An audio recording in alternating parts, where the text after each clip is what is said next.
the next left.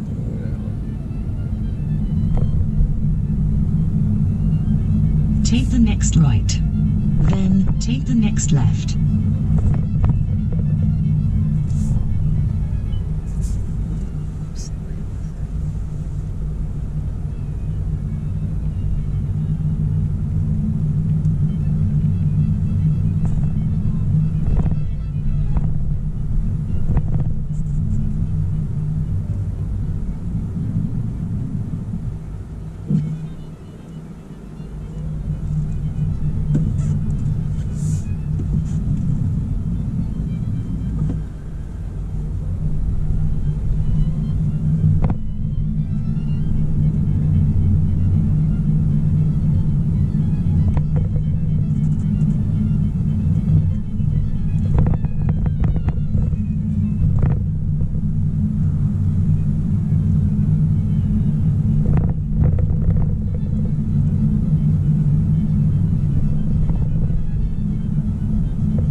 Welcome to Perpignan.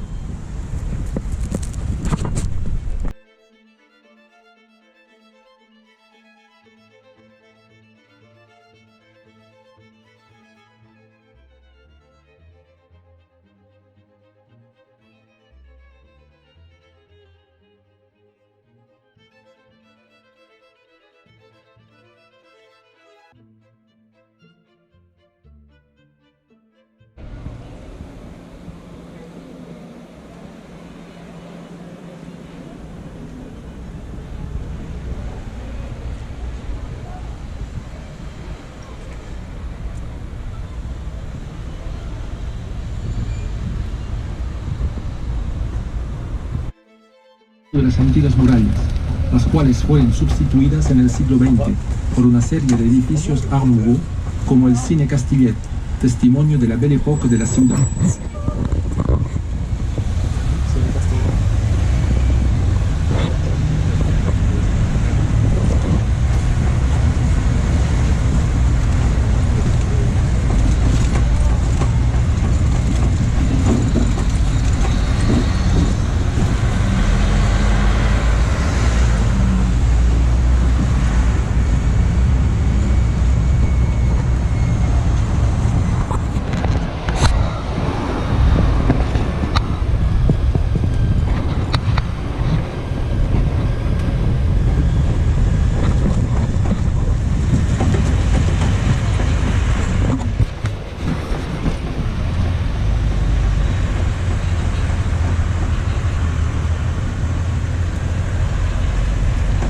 Nous entrons dans la ville médiévale par la rue Cité-Bartissol, du nom de l'ingénieur Edmond Bartissol, qui donna son nom à un apéritif très en vogue au début du XXe siècle. Entramos en la ciudad medieval por la calle Cité Bartissol, llamada así por el ingeniero Edmond Bartissol, que dio su nombre a un aperitivo muy popular a principios del siglo XX.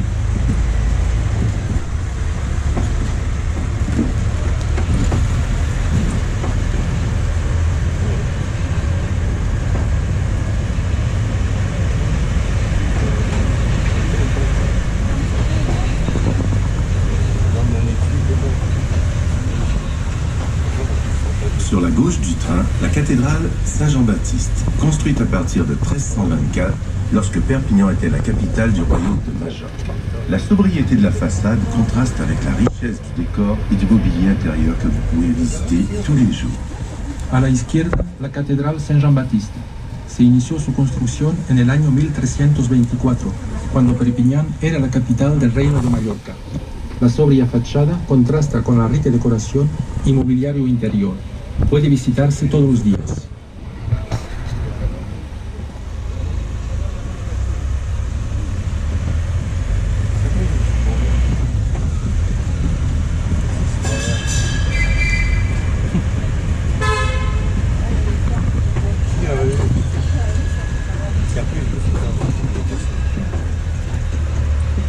Juxtant la cathédrale se trouve le Campo Santo, l'un des rares cloîtres cimetières du XIVe siècle restaurés en Europe. Il présente une exceptionnelle série d'enfeux funéraires visibles le long des galeries du cloître.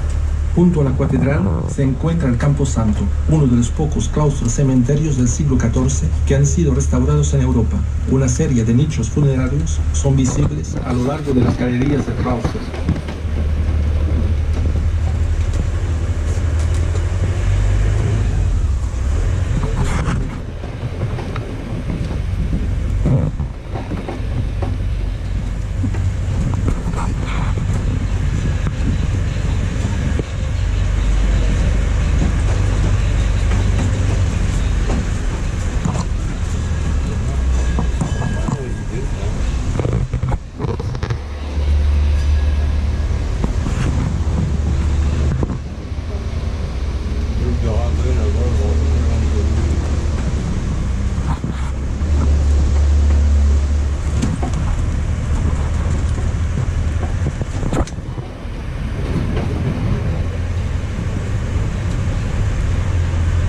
Vous êtes ici, au cœur de l'ancienne paroisse Saint-Jean, aux origines de la ville de Perpignan. C'est ici que s'installent au Xe siècle les comtes du Roussillon. Estamos en el corazón de la antigua parroquia de Saint-Jean, origen de la ciudad. Aquí se establecieron en el siglo X los condes de Roussillon.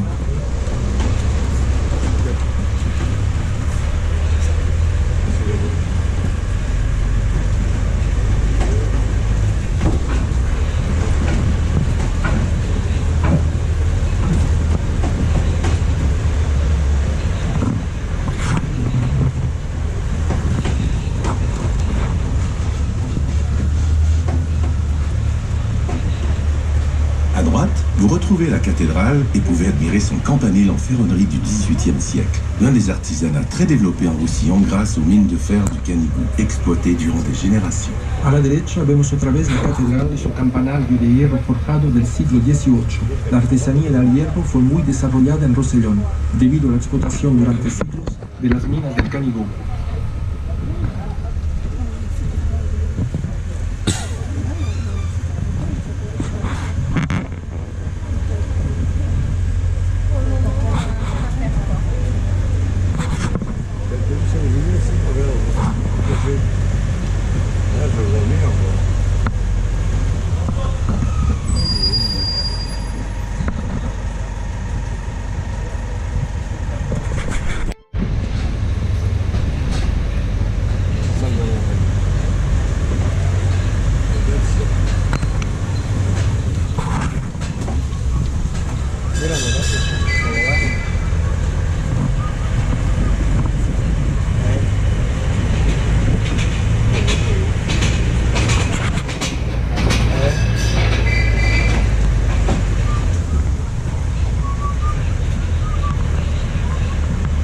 En face et à gauche du train, trois édifices gothiques.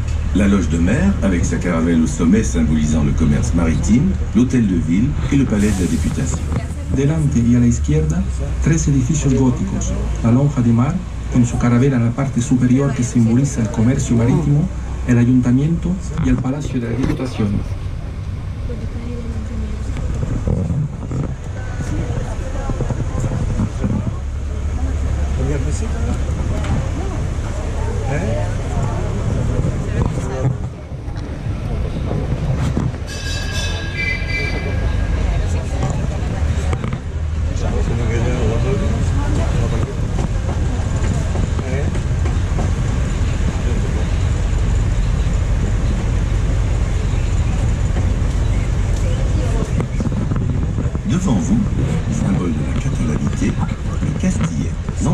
de la ville, surmonté de la bannière catalane sang et or, est le monument emblématique de Perpignan. Construit en 1368 et transformé en prison au XVe siècle, il abrite aujourd'hui le musée de l'histoire de Catalogne-Nord. Les courageux qui grimperont les 140 marches jusqu'au donjon bénéficieront d'une vue panoramique exceptionnelle sur la ville.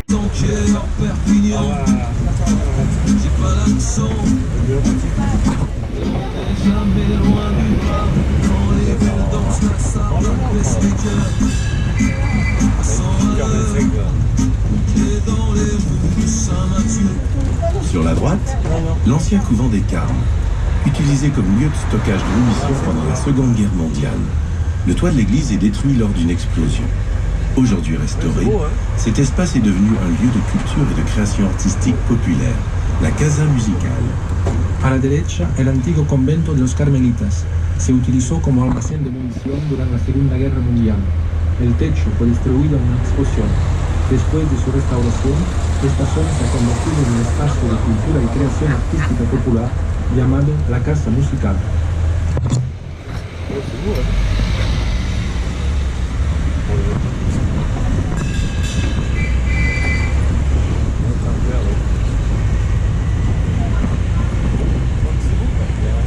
Messieurs, dames, sur votre gauche, on commencera à voir le palais des rois de Majorque.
Notre train longe maintenant l'enceinte du palais des rois de Majorque.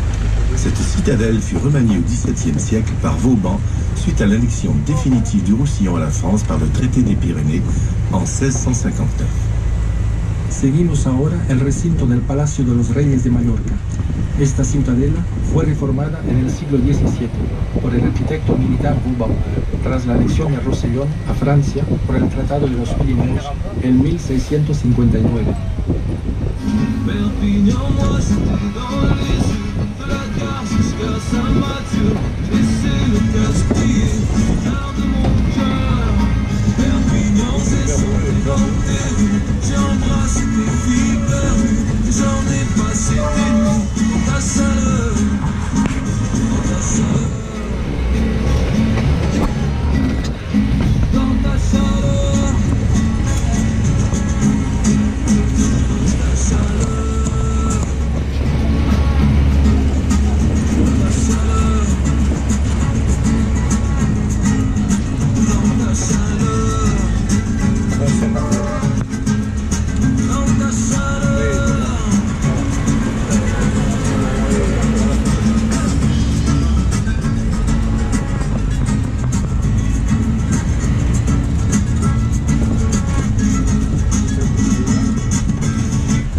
Nous passons devant l'entrée du palais des rois de Majorque à l'architecture typiquement majorquine.